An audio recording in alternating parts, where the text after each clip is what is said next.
જય સચ્ચિદાનંદ. આપણે હમણાં સૂક્ષ્મતર દોષો પર ધ્યાન કેન્દ્રિત રાખ્યું છે. સૂક્ષ્મતર ધોરણે એટલે બુદ્ધિના ધોરણે આપણી જે બધી ભૂલો થાય છે એના પર આપણે ફોકસ કર્યું છે. એટલે બુદ્ધિના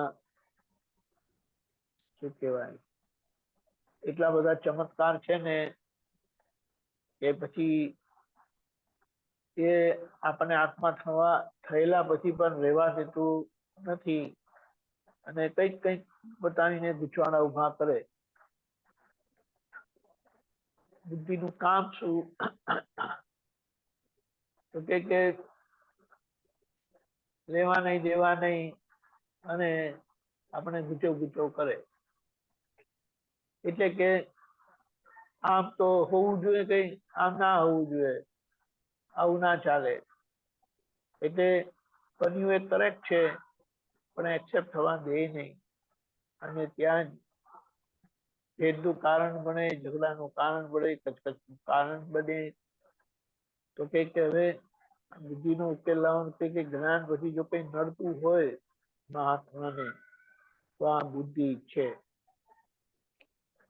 કે હવે આ બુદ્ધિનો કેમ કરીને ઉકેલ લાવવો એ સમજી લેવાનું છે. પહેલા તો એને જોવાનું કે કેટલું નુકસાન કરે છે. જેમની સાથે રહીએ છે ને એમની જોડે વાંધા કરાવે, આમ મારા કરે અને વાંધા કાઢે. આનો ક્યારે મેળ પડે? ઉકેલ લાવવો કેવી રીતે? અને સાથે ને સાથે રહેવાનું ને આખો દિવસ કચકચ.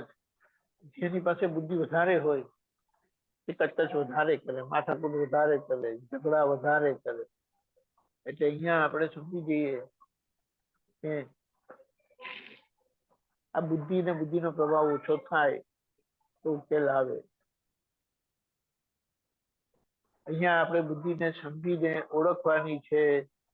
એ આગળનું દર્શન છે પણ આજે એની દર્શનની જરૂરત નથી, પણ છતાં એક કામ કરે છે અને એના કામમાં પછી આપણો વેસ્ટ થઈ જાય છે કારણ કે એ તો કઈ કામ કરાવે. અહીંયા આપણે જાગૃત રહીને જે બધા માર્ગદર્શન આપણને કરેલા છે કે હવે 10 વાગે એટલે ક્લોઝ કરી દેવાનું, એ 10:30 જે પોતે નક્કી કરે છે. એ તો આ બધાનો એન્ડ જ નથી. પેલા કે ઓર્ડર બધા મોબાઈલ પર આવે છે એટલે પછી આખો દિવસ એમાં ને એમાં જ ચોટેલા રહે. પછી કે ફ્રી ટાઈમ મળે એટલે કાર્ટૂન જુએ ને એ બધું, એટલે પાછો એ બુદ્ધિનો તમને સ્વાદ આવે એમાં. એટલે કહેવાનું શું કે અહીંયા બુદ્ધિનું જોખમ સમજવાનું જ્ઞાન પછી જો કોઈ હેરાન કરનારી વસ્તુ છે તો આ બુદ્ધિ છે જે આપણને દાદા સ્વરૂપ રહેવા દેતું નથી, અનુભવ કરવા દેતું નથી અને બીજા લોકો જોડે વાંકા ચડાવે આપણી પાસે. એને આપણે સારી રીતે જોઈશું અને પહેલા તો એ આપણને અંદર અથડામણ કરાવે, પછી બહાર સંજોગ હોય તો પછી એ બહાર જોડે પણ માથાકૂટ કરે બધી.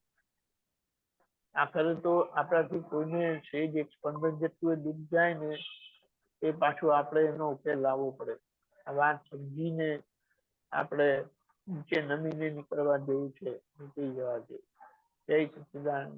જય સચ્ચિદાનંદ. પણ દીપિકાજી અને અરુણાબેન, સરોજબેન કઈ તમારે એડ કરવું તો કરજો. આપણે કોઈ પણ એવું થાય ને કે આપણે થોડું જાણકાર હોય, સોર્ટ ઓફ સેમી એક્સપર્ટ હોય ને આપણે કઈ કામ કરતો હોય ને તો બીજા માણસ આવીને આપણે કે ખોટું કરો છો, આમ કરો, તો પછી તરત જ રિએક્શન અપાઈ જાય. ઇન્સ્ટેડ ઓફ સેઇંગ શાંત રહીને એનું કે ભાઈ એને સામેવાળાને તો કઈ ખબર નથી હું શું કરી રહ્યો છું આવે તો એમાં પછી બહુ તરત જવાબ આપ્યો હોય છે. એટલે આ બુદ્ધિના જ ખેલ ને. આમાં એક વસ્તુ સમજવાની છે, શું ખબર છે, કોઈના તરફથી કંઈ પણ આવે ને તો પહેલા આપણે તપાસ કરવાની કે એમને વાંધો ક્યાં પડ્યો ભાઈ. વાંધવાનું ના અને હોય એમને, વાંધવાનું ના હોય એમને એમ કે આપણા કરતા એમને વધારે હોશિયાર છે, ભલે એમનો ટોપિક ના હોય તોય શું શું હોય? આપણા કરતા એ વધારે હોશિયાર છે એટલે આપણને ટ્રાય ટુ એડવાઇસ આપવા બેસી જાય. એ તો થાય ને, એનું આપણે ના નથી કહેતા, પણ આપણને કે ખોટું કરે છે, ખોટું કરે છે. હવે જો એ આપણને પોતાના ગણતા હોય તો આપણને ગાઈડ કરે કે તમારે આમ કરવું જોઈએ, થોડું આમ કરો તો તમારું સારું થાય એમ કરી, અને તમારું સારું થાય તો બધાને હેલ્પફુલ થાય. પણ એવું નથી હોતું. આ તો કેટલી વખત ઘણા બધા પાસા છે, કારણ કે માણસની જીવન ને વ્યવહાર છે ને એ ક્યાં કેવી રીતે કામ કરતું હોય એ કહેવાય એવું નથી. નહીં તો પછી છેલ્લા મને આ ગમે છે એટલે હું કર્યા કરું છું, મારે સરસ ટાઈમ નીકળી જાય છે અને મહાત્માઓ જોડે મારી એ જાગૃતિ વધે છે. પેલા કે મને બિલકુલ દેખાતી નથી તમારી જાગૃતિ વધેલી, તો એક મારો પ્રોબ્લેમ નથી. તમને ઓછી લાગતી હોય તો યુ આર ફાઇન. ખબર પડી? બરાબર. કારણ કે હું મારો ઉકેલ લાવું છું. આખો દિવસ સુધી મારે કરવાનું શું? તો આ મારા માટે બહુ સરસ સાધન થઈ ગયું છે. આખા દિવસનો સત્સંગ મને મળ્યા કરે, કીર્તન ભક્તિ મળ્યા કરે, એ તો વિધિ મળ્યા કરે, રેગ્યુલરલી થાય તો એ તો સારી વસ્તુ છે. ખરેખર જોવા જાય ને કોઈને આપણને કહેવાનો અધિકાર નથી, અને છતાં આવીને કહી જાય ને દખલ કર્યા કરે તો આપણે જાણવું કે આપણી દખલ પાછી આવી છે, રિટર્ન થઈ છે. એટલે પનિશમેન્ટ આપણે આવી. કોઈ પણ જાતના ભાવ બગાડ્યા વગર એક્સેપ્ટ કરી લેવાનું, કારણ કે આપણી જોડે જે વ્યવહાર થાય છે ને એ આપણા પેલા આ લોકો બાય બેક કરીને કઈ કહે છે ને કે પાછું આવે વસ્તુ, રાઈટ. એવી આ બધી વસ્તુ આપણા થકી ગયેલી પાછી આવે છે. આપણા થકી ગયેલી એટલે કે રજની દાદાથી થયેલી વસ્તુ રજની દાદા પાસે પાછું આવે છે. તેમાં આપણે જોઈ લેવાનું આ વાત તમારી સાચી. ના બરાબર છે, પણ આપણે તમારી છે ને અને પછી એમને એમ પૂછવાનું કે તમારી શું ઈચ્છા છે, હું શું કરું? હવે શીખવાનું છે.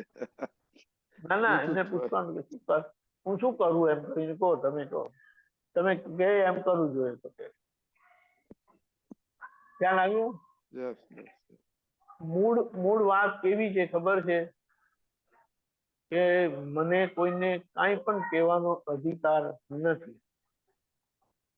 બીજાને કે હું અધિકાર છે હું કહેવાનો. પૂછું તો સામાને કહેવાનો અધિકાર છે, અને છતાં સામે આવીને કે તો આપણે આપણો હિસાબ સમજીને એનો સંભાળ નિકાલ કરવાનો. આપણે નક્કી કર્યું કે મારે સંભાળ નિકાલ કરવો છે, તેની મેળે આપણા એવા સરસ જવાબ નીકળશે ને તમારા સંજોગોને અનુરૂપ, સિચ્યુએશનને અનુરૂપ, અને ફાઇલનો સંભાવે નિકાલ થશે. કોઈ પણ જાતના પ્રેજ્યુડાઇઝ, પ્રીઓક્યુપેશન વગર આપણે નક્કી કરીએ કે દાદા આ ફાઇલનો મારે સંભાળ નિકાલ કરવો છે, તમે સૂઝબૂછ સમજણ આપજો, તેની મેળે બધું જ માર્ગદર્શન કરશે દાદા. કારણ કે તેમાં આપણે આપણી બુદ્ધિ દોડાવીએ ને તો વાત વધારે બગડે, અને એમાં કઈ મજા નથી. ખ્યાલ આવ્યો? ના એ તો બરાબર. આ તો કહું છું કે ઇન્સ્ટન્ટલી જે રિસ્પોન્સ થાય છે ને એમાં થોડો પોઝ મૂકવાની જરૂર છે. હા, એ બરાબર છે, પણ આપણે તો પગ મૂકે ના મૂકે પાછળથી ખબર પડે ને આપણને કે અહીંયા થોડી અથડામણ થઈ ગઈ, તો આપણું વિજ્ઞાન તરત આપણી પાસે પ્રતિક્રમણ કરાવીને ચોખ્ખું કરાવી દે હા ના કે એ તો આપણું બરાબર. મોટા મોટી પોઝિટિવિટી છે. એમ કરતા કરતા બધા હિસાબો ઉકલી જશે. બરાબર. પંકજભાઈ. પંકજભાઈ. હા, જય સચ્ચાનંદ દીપકાનજી. જય સચિદાનંદ. રજનીકાંતભાઈ જય જય સચ્ચાનંદ. સચિદાનંદ. દીપકાનજી ઘણા દિવસથી તમે ક્વેશ્ચન કર્યો. Very good. હલો. શું કીધું? હા, તમને એક સૂત્ર મોકલ્યું છે જરાક વોટ્સએપ પર. એક મિનિટ બાપા. સોરી.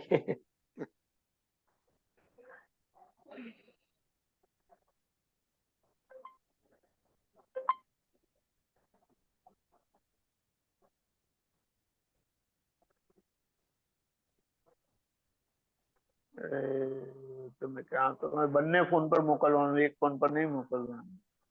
અરે બાપા, બીજા પણ મોકલી દો. કારણ કે પેલો બીજો ફોન તો મારો એના પર લટકાયેલો છે. I can't access, no access. Okay, મોકલી દો.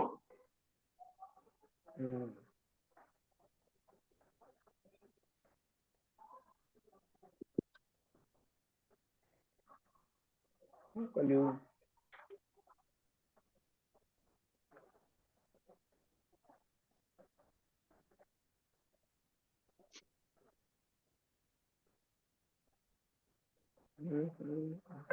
Okay, photo. ઓકે, હવે તો હું આમાંથી વાંચી લઉં છું. એટલે તમને કોઈ તમને ગાળ ભાંડે તે વખતે મન, બુદ્ધિ, ચિત્ત, અહંકાર તપે અને તમે ઠંડુ થતા સુધી જોયા કરો, એનું નામ સૂક્ષ્મ તપ કહેવાય. આમાં જરા વ્યવસ્થિત ફોડ પાડો ને. જો આમાં એક વસ્તુ છે ને કે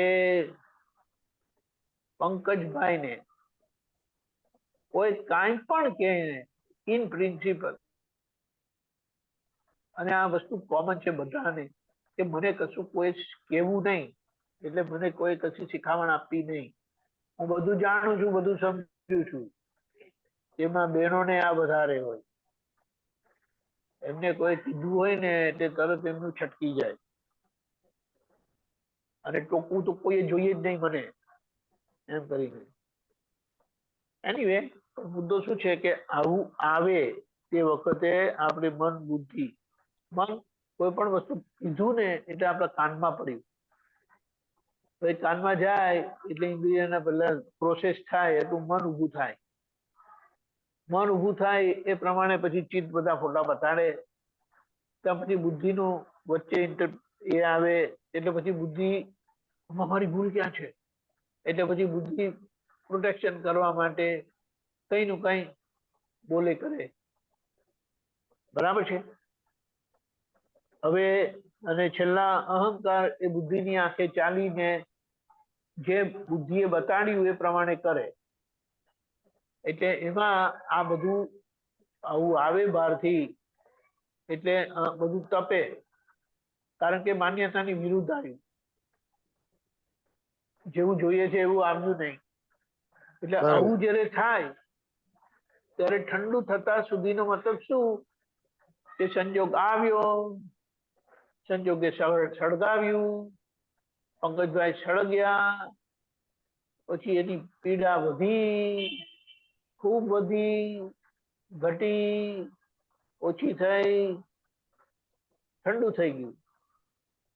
ત્યાં સુધી પોતે જોયા કરો. શું જુએ કે આ વસ્તુ પંકજભાઈ પર આવી, પંકજભાઈને કીધું, મને તો કોઈ જાણતું જ નથી, એટલે મને તો કોઈ કશું કે નહીં. અને એની સામે શું છે તો કે પંકજભાઈનો આગળ થયેલો વ્યવહાર પંકજભાઈ પાસે પાછો રિટર્ન થાય છે, એમાં કોનો દોષ? એટલે એ સમજણે નહીં, એટલે પંકજભાઈનો દોષ. એટલે એવી રીતે જોયા કરવું, એટલે ઓળખવું કે આ કોના ભાગે આવ્યું, કોણે કર્યું. કોના ભાગે આવ્યું તો પંકજભાઈને આવ્યું. કોણે કર્યું તો કે વ્યક્તિ પેલા નથી કરતા, શક્તિ કરે છે, એટલે વ્યવસ્થિત શક્તિ એ કર્યું, કુદરતી રચનામાં એ બન્યું છે. એવી રીતે કરીને જોઈ લે. અને લોકો તો મને જાણતા જ નથી, એટલે ભોગવટો આવ્યો, ભોગવટો પંકજભાઈને પીડા કરાવે, બરાબર, એની પીડા વધે, ઘટે, ઓછી થાય, ઓછી થતા હાવ જતી રહે, તે આખા વખત સુધી પોતે જોયા કરે. હવે આ જોવાના ભાગમાં પોતે અંદર મનાવવા વાળો ભાગ આવે કે જો તમારું અપમાન કરે છે, જો તમને આવું કહી ગયો તો તમારે કેવું જ જોઈએ. એટલે અંદર પાછું તમને બુદ્ધિ પંકજ બનાવવાનો પ્રયત્ન કરે, તો ત્યાં તમે પંકજ થવા ના દો, અને જોયા કરવાથી તમને એના પરિણામ ખબર પડે અને તમે સ્વસ્થ રહો. બરાબર, ચલો, ખબર પડી ને? બિલકુલ એમની વાતમાં આવો નહીં. અને એ તમે અંદર સૂક્ષ્મ તપમાં, એટલે અંદર ચાલે છે ને અભ્યંતર તપ કીધું, બરાબર છે. અધિક તપ કીધું કે અંદર એકાકાર થવા ફરે. મને કીધું હું બિલકુલ આ નહીં સાંભળી લઉં, હું ચલાવી નહીં લઉં, હું તો મોડે જ કહી દઉં છું. કઈ નું કઈ બધું ચાલે. તો ત્યાં તમે ફક્ત શુદ્ધાત્માની જાગૃતિ રાખીને, આ મને નથી કેતા, અંદર બધું આ બધું તોફાન ઊભું થાય, ધમાચકડી ઊભી થાય, એ બધાને સારી રીતે જુદાને જુઓ.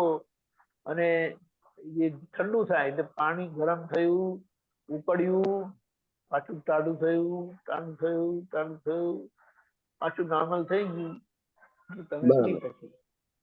એટલે આ બધાને નિકાચિત કર્મો કીધા કે જે ભોગવટો કરાવીને જ રે, એમાં કોઈની ભૂલ નથી હોતી.